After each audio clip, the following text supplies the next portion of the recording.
This is my home workshop. Since I moved into this place about 4 years ago, I've used it for everything from development to building machines to testing out equipment, and it's been a godsend for the development side of Milo. But the problem is, when I first moved in, all I had was a single 3D printer and a half-finished View 1.5. Since then, I've kind of accumulated a few more bits of equipment. I've got drill presses, I've got miter saws, I've got compressors, I've got 5 3D printers now. And it's just made this 2.5 meter by 4 meter room feel just a bit too tight to work in.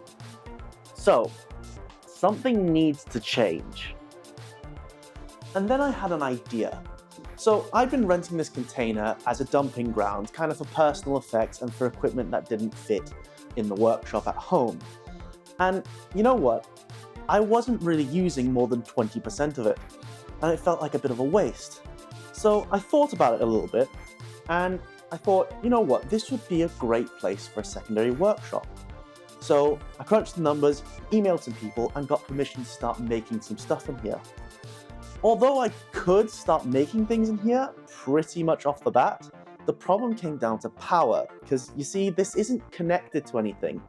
And the people who I emailed to get permission from said that they wouldn't be able to run a line over here. And that kinda put this project on hiatus for a few months, and then a few more. So, needless to say, I needed a solution. And that solution came in the form of something you don't typically see a lot of in the UK.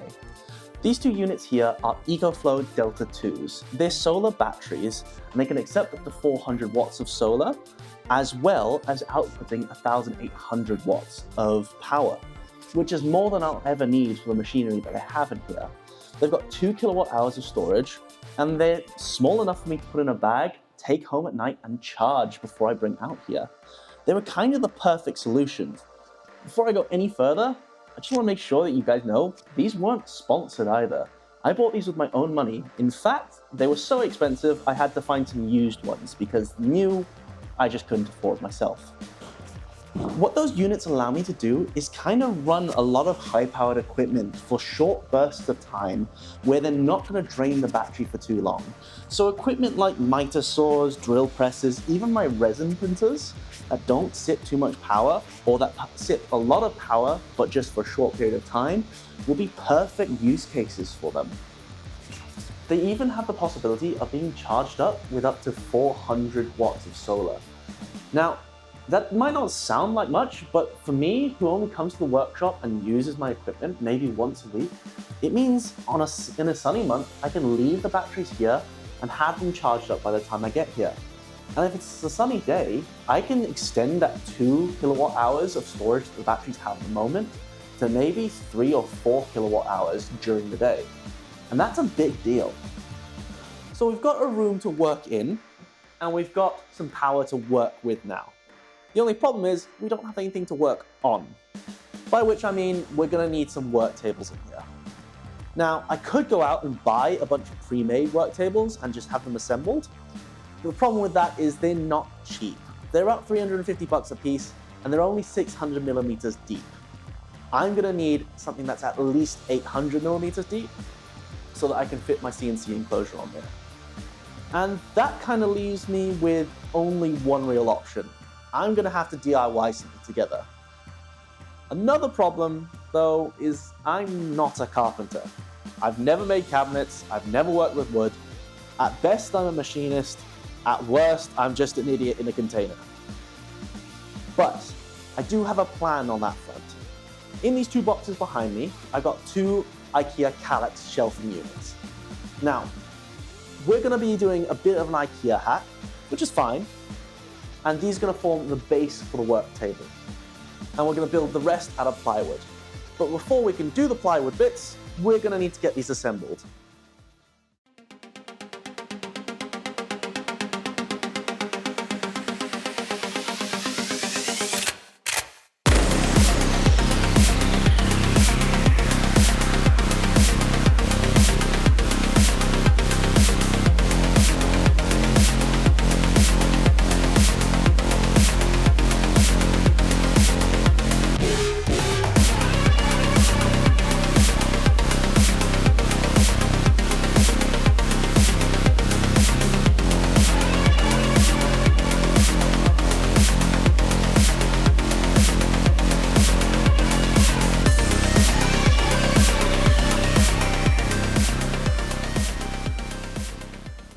So I've just got done finishing off the cabinets, and they're not the sturdiest things in the world, but that's not too bad.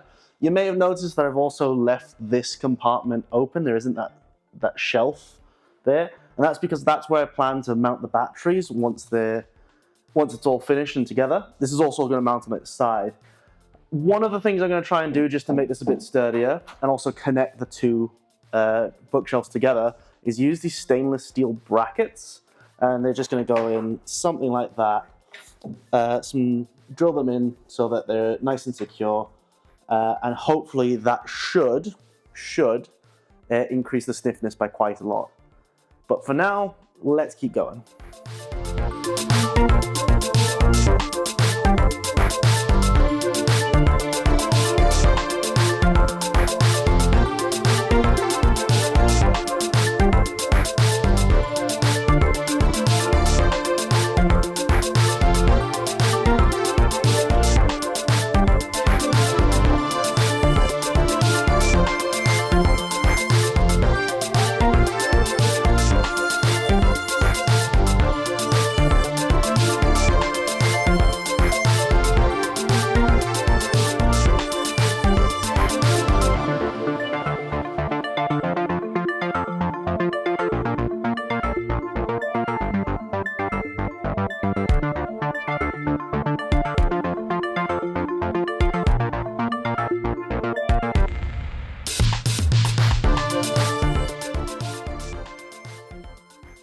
So I took a few minutes to get those stainless steel brackets on, and honestly, it's made a world of difference. Like, I don't even mind sitting on this thing anymore.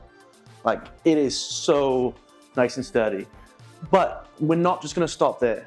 I've moved it into the corner where it's gonna stay when it's finished, but it's starting to become a little bit unwieldy. So I was gonna do this at the end, but I might as well hop onto it now. I'm going to use some of the leftover plywood that I got cut up for the top and the trim for this piece. And I'm going to put it under the whole construction, just to make it a little stiffer, and attach the casters to it.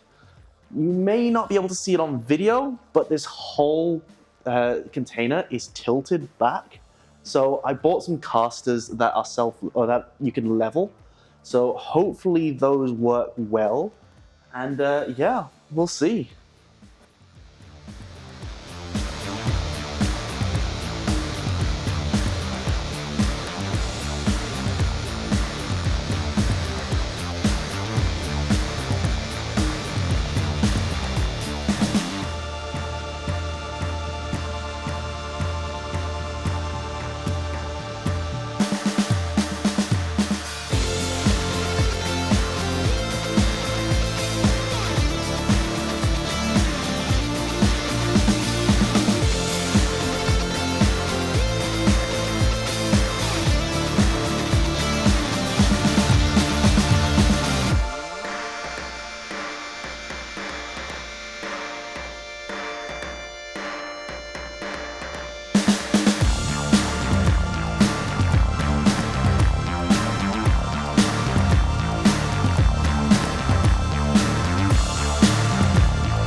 Now it's mobile, and now that the two bits of plywood have been added to the bottom, this thing is a lot more rigid. Even more rigid than when I put the stainless steel bits on. And it's just going to get more and more rigid from there. While we could leave the top with this kind of melamine material, which would probably be good if you were working with sticky materials and things like that, I do want to put a plywood topper on it. And before I leave tonight, that is going to be the last task. So I'm going to try my best to glue these two plywood sheets up together so that I can have a 36mm thick topper.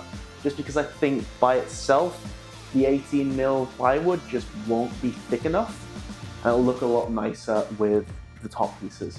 So that's the last job for tonight. It is like 3 AM, so I'm going to try and do this as quick as possible. And I also don't have any clamps, so I'm going to have to figure out a way to put some pressure on these so that they actually glue together.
So it's the next morning, and hopefully you guys managed to see that I put the top on. So that was all glued up the night before.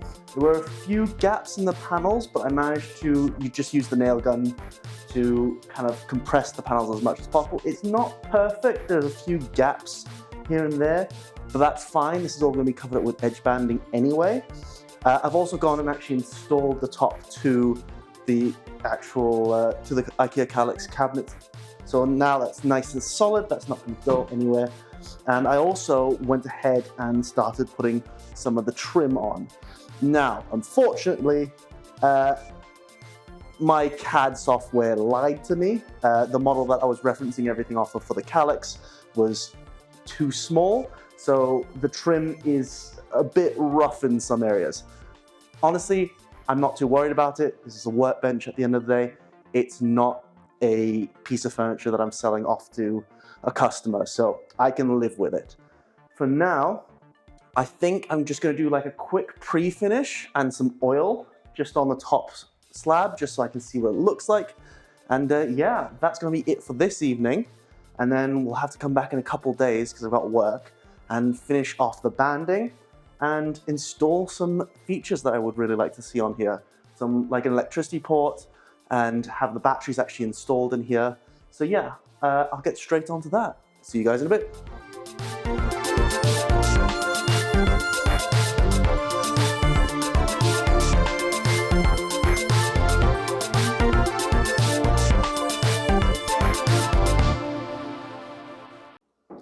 I may have lied just a wee bit in that last clip.